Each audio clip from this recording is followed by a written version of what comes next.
45 years. Where do we even start? It takes only one quick look around to see construction in downtown Boise is booming. The $30.3 million contract was awarded to McAlvain Construction. McAlvain Construction got it done in record time. I am proud to say we are on time and on budget, thanks to groups like McAlvain Construction. It is a brutal, brutal job to do. You work 24/7 for 90 days. One of our estimators at the time quit, and we had 2 days to turn it around. It's got to be done right, and you've only got one shot. Sometimes I questioned, but then it always turned out okay. The feeling I have when I think about 45 years, a lot of admiration and respect for all the sacrifices made for everybody a part of those 45 years to get to where we're at, and just so much excitement about where the future is going to take us to.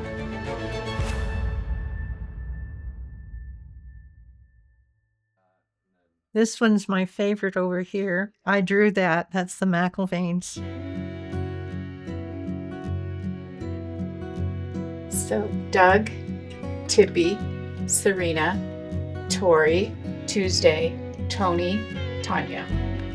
Doug came from a very poor family, as I did too. My grandpa, all the way until he passed away, he would wear pants that he bought at a yard sale. He was a penny pincher. That's just who he was. So hard work was the only thing that they knew, and they did whatever they could. So they were entrepreneurs by heart. They had about 5 or 6 different businesses, didn't know which one was going to take off, and always just trying to support their family, their kids, and the employees that they had at the time. He liked construction. He was good at it. And we knew that if it was going to be successful, that we had to move to Boise. Found a house here, and he started bidding jobs.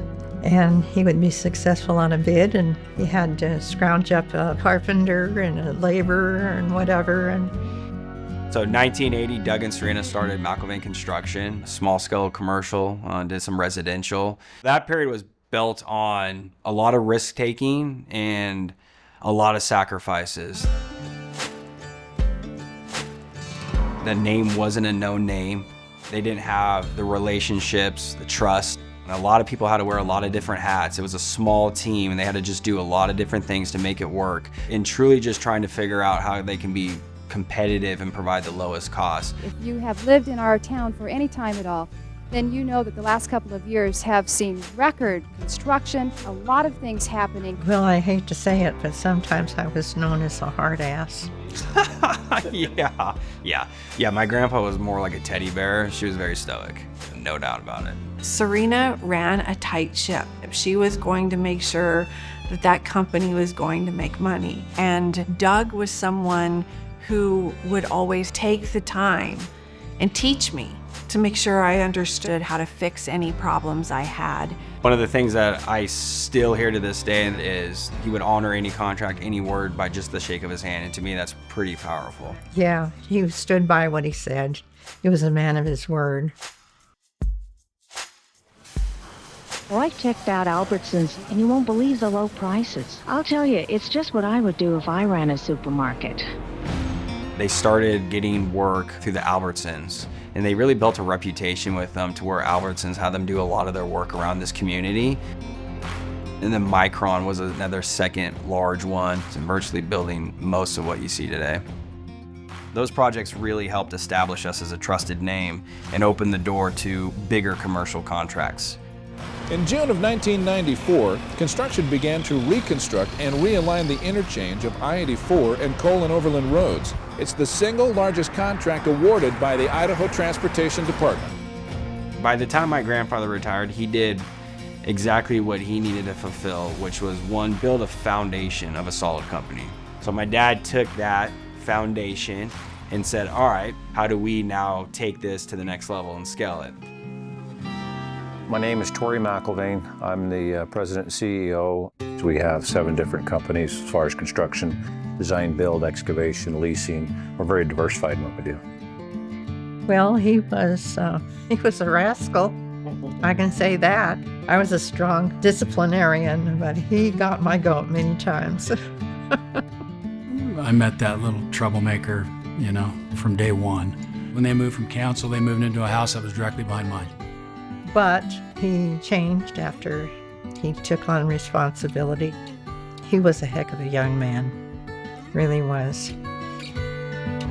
At the time, McAlvain was only a $30 million company, barely 30 employees. It was a far stretch from what I had been doing. I was lucky enough to be involved in some of the largest construction projects in the world.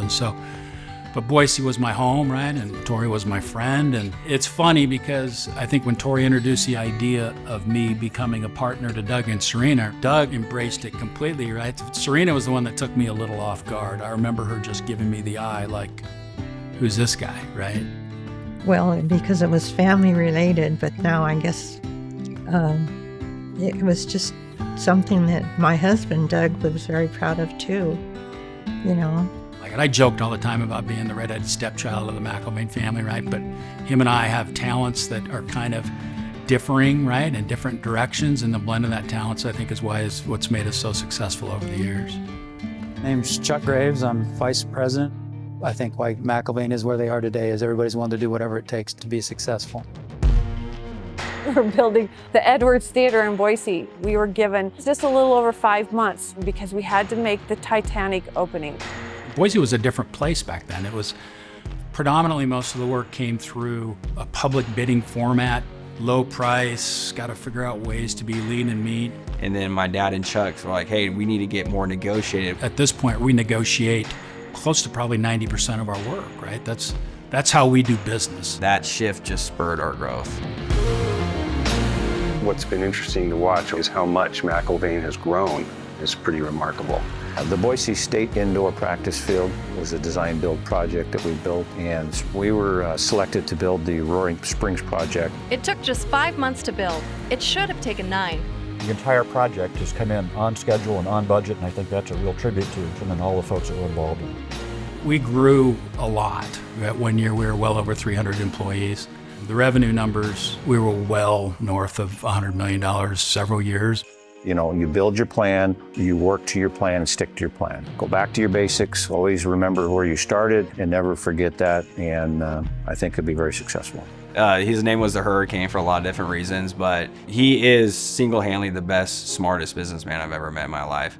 He is the most tenacious man I've ever met in my life. He was relentless in striving to reach whatever goal he set out in front of him.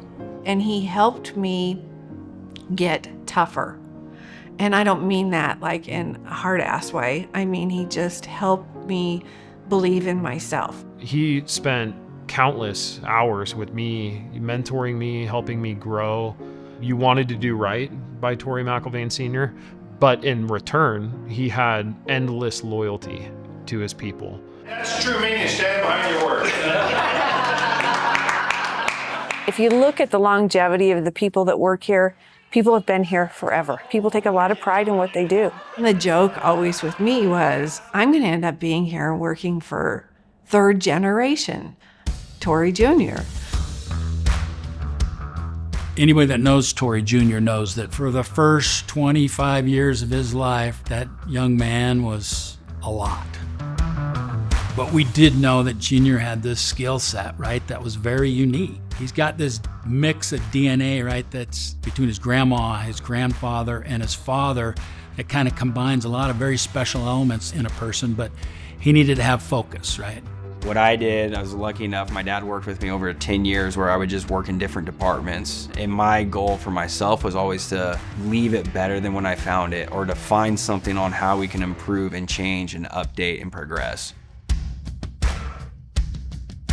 Downtown Boise looks like it's all torn up because it is all torn up. There is a grand plan at work here.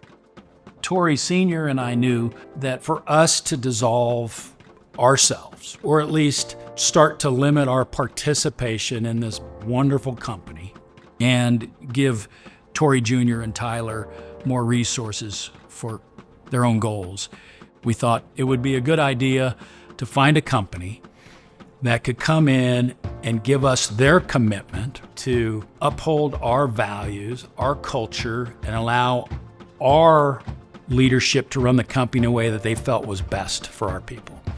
A lot of times we don't partner with companies because they don't have a succession plan, that they don't have leadership that we can see going forward. In McAlvain's case, they really had a plan of, okay, how are we going to grow this company? But not only that, who are the leaders after the leaders of today? And that aligned really well with what we like to see in companies we partnered with. Big D is an enormous organization and has seen a lot. And to know that they're there to support us whenever we need their help is really reassuring. In fact, it helps me sleep at night when I'm in this kind of a leadership position within this company, knowing that I have these resources available to me of some of the best construction leaders that this industry has to offer. So I think today, after years and years of being partners, that we're in a great place, that we found a great rhythm, right? I think in the next 10 years that they could easily double in size, McAlvain, and that's led by the passion and tenacity, quite frankly, of Torry and Tyler. I mean, how old are you? 37. 37. Yeah. So you're like in the prime of kind of this next generation of leaders. Yeah. What I consider our third era, let's call it getting back to our roots era. I think that we're very fortunate for the foundation that my grandparents built. We're very fortunate for the playbook that Chuck and my dad built for us. And I think it's important that with all this growth that we always maintain who we are. We stay humble, we stay hungry. Those core values, the things that we refuse to let go of, we will continue to keep a firm grip on and make sure that we're upholding. You can look in any direction in this valley and see a footprint of McAlvain that's been laid down, and the hard work of the people that worked for our company and our subcontractors, right? The efforts they put forth to leave a part of ourselves, right? I'm excited for the next, 50 years to see what happens, right? I won't be here in 50 years, but I'm hopeful that our commitment to building communities is still here in 50 years. That's what's important to me. Over the years, people would say, well, what would you do if you went to work for somebody else? Who would you want to work for in this valley? And I'm like, I wouldn't want to work for anybody else. If you don't have the people, you don't have anything. And I'm a big believer the team that we have, there's nothing that we can't do or accomplish together.